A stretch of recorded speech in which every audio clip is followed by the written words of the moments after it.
Elle est belle, c'est indiscutable, mais elle n'est pas forcément rebelle puisqu'elle respecte les clous de la réglementation française. Bienvenue sur Avis Express pour le test de la Navi S65C. Vous avez peut-être déjà vu le test de la Navi S65 sur ma chaîne qui équivaut à la Xiaomi 4 Ultra.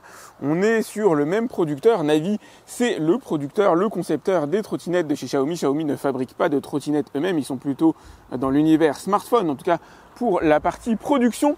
Vous reconnaîtrez donc aisément cette trottinette électrique avec son large deck sur lequel il sera possible de venir positionner vos pieds en parallèle sans aucun problème. Regardez par rapport à la taille de mes chaussures, je vous les mets dessus.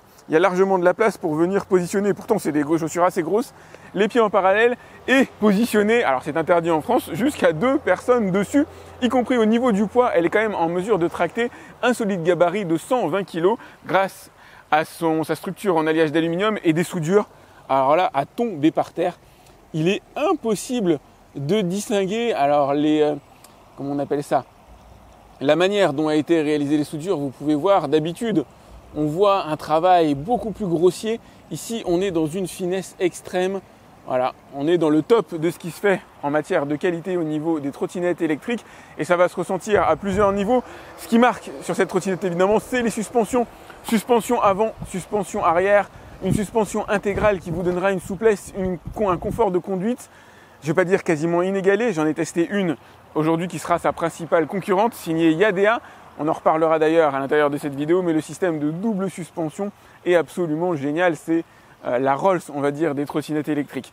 Moteur de 450 watts avec 900 watts en crête, situé en position en position arrière, je dis des bêtises, intégrant bien sûr un frein magnétique. Donc c'est un moteur qui devrait vous permettre de monter des côtes assez costauds. Pneumatique de type de 10 pouces, tubeless, auto-réparant. Alors là, j'ai pas eu l'occasion de tester, ou je l'ai testé peut-être sans le savoir. Les pneus, normalement, ne doivent pas se crever. Il y a une membrane à l'intérieur en gel qui doit permettre d'absorber les trous et de conserver la pression à l'intérieur des pneumatiques. Sachant que changer des pneus, c'est quand même super galère dans une trottinette.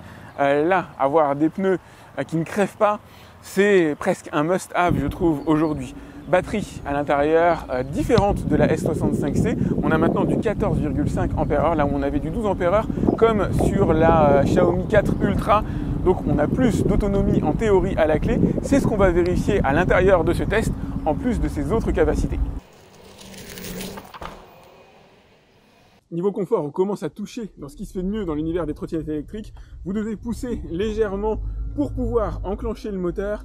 Et là après c'est le bonheur. C'est le bonheur déjà grâce aux suspensions. Alors on est super bien sur cette trottinette, ça absorbe. Je ne vais pas dire toutes les aspérités de la route, tout simplement parce que si jamais vous avez une route bosselée, si jamais vous avez des pavés, vous allez vous en prendre malgré tout plein d'eau. Ces suspensions ne sont pas en mesure de faire absolument tout, mais c'est quand même super agréable alors de pouvoir faire ça. En fondamental, l'idée c'est pas d'aller sauter sur la trottinette électrique. L'idée c'est d'absorber les chocs, c'est d'absorber les aspérités de la route et là-dessus, elle est au top, tout simplement parce qu'elle a des roues de 10 pouces. C'est quand même génial pour les nids de poules, même si c'est pas miraculeux non plus. Ça ne vous empêche pas d'être véritablement vigilant sur la route. Ça va vous permettre d'avoir un bon confort, un bon soutien, un bon maintien. Si jamais vous avez des bosses, si jamais vous avez des creux, des dodanes, etc., la trottinette sera en mesure de les absorber. On est très bien installé dessus, comme vous pouvez le voir. Alors c'est toujours compliqué de faire de la trottinette à une main, je vais pas faire mon malin non plus, mais regardez, moi je mesure 1,76 m, elle est parfaitement adaptée. On a une bonne garde au sol qui permettra de franchir des trottoirs relativement aisément. Attention par contre au garde-boue situé à l'arrière, garde-boue qui lui risque de toucher si jamais vous descendez à trottoir à moindre vitesse. Le débattement de la trottinette, lorsque on utilise la vie, vous allez très vite être au taquet sur cette trottinette électrique.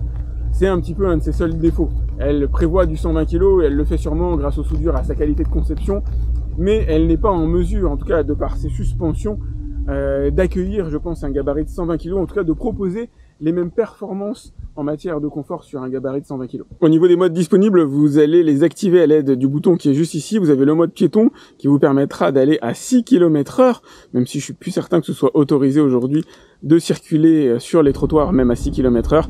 Vous avez alors le mode, on va dire, normal qui permettra d'aller à 20 km/h et vous avez le mode sport qui permettra de circuler à 25 km/h. la vitesse, en tout cas la trottinette n'étant pas débridable à ma connaissance. Petit écueil au niveau du positionnement des pieds, si en parallèle ça marche très bien, même si c'est pas idéal pour le transfert des masses, vous pouvez les positionner l'un devant l'autre, évidemment il y a énormément de place. Par contre, le garde-boue à l'arrière n'est pas réellement fait pour venir positionner le pied comme je suis en train de le faire maintenant. Il y a des renforts qui ont été installés, mais c'est pas suffisant à mon sens. Vous risquez d'endommager le garde-boue. De toute façon, on voit avec le petit zizi que vous avez juste ici, eh ben, que ça n'a pas été réellement fait pour. Ce serait dommage de venir l'abîmer. Donc ça, par contre, c'est pas idéal. Une chose est certaine, en matière de confort, si vous pouvez vous permettre d'acheter cette trottinette, vous allez l'adorer. On est vraiment super bien dessus. Je vous ai d'ailleurs mis le lien directement dans la description pour aller voir combien elle coûte à l'heure actuelle.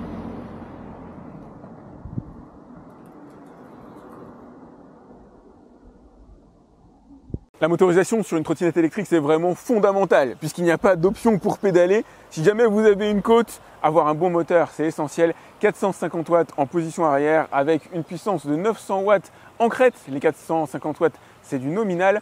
Ça va vous permettre, alors déjà d'atteindre la vitesse de 25 km/h en à peu près 4 secondes en mode sport, ce qui est plutôt une bonne performance, même si j'ai déjà vu sensiblement mieux. Et ça va surtout vous permettre de monter des côtes assez costauds.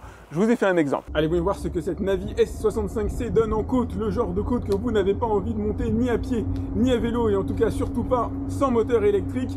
Moteur à l'intérieur de 900 watts, qui va donner des performances équivalentes à celle d'une trottinette que j'ai testée récemment, la Elite Prime de chez Yadea, avec un moteur de 800 watts, et je monte à peu près à la même vitesse. Je suis à 2 km/h de moins avec la S65C. J'ai une voiture derrière que je suis en train de gêner, je vais me décaler légèrement.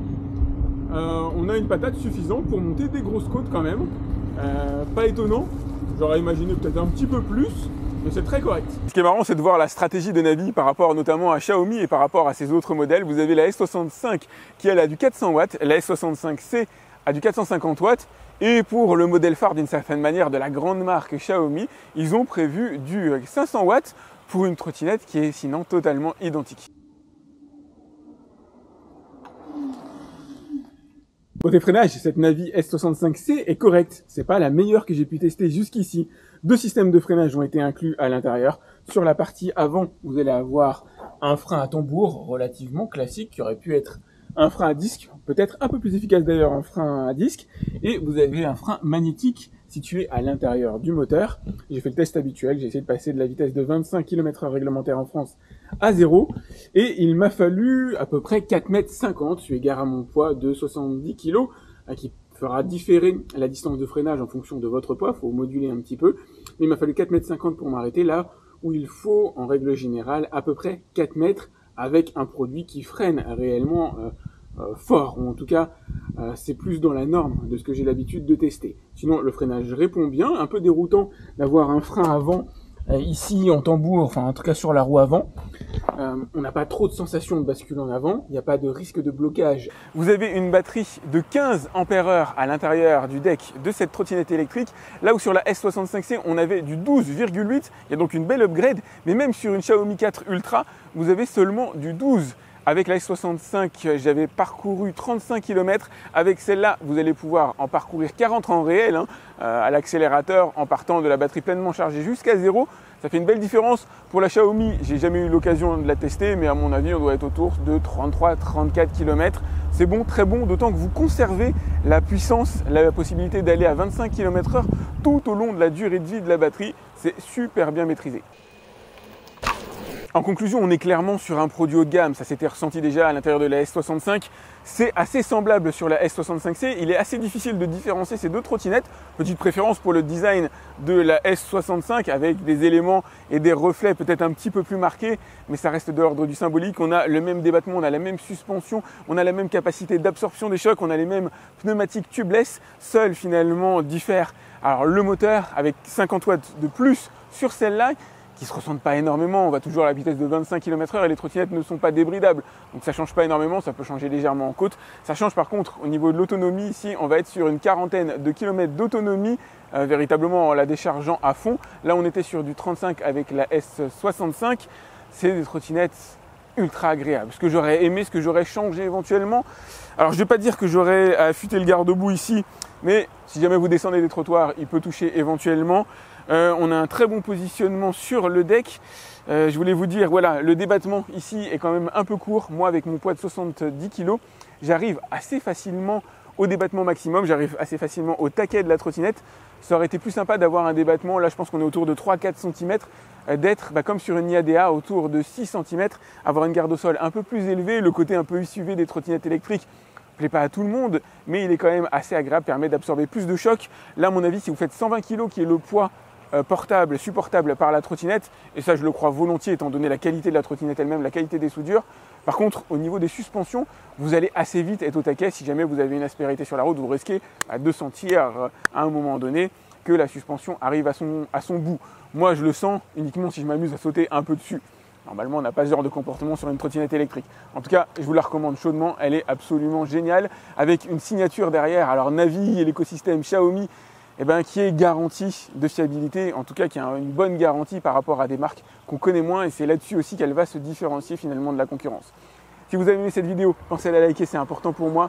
Vous avez le lien pour voir son tarif directement dans la description comme d'habitude. N'hésitez pas à vous abonner à ma chaîne si ce n'est pas déjà fait, à me laisser des commentaires si vous avez des questions concernant cette Navi S65C ou la Navi S65 d'ailleurs.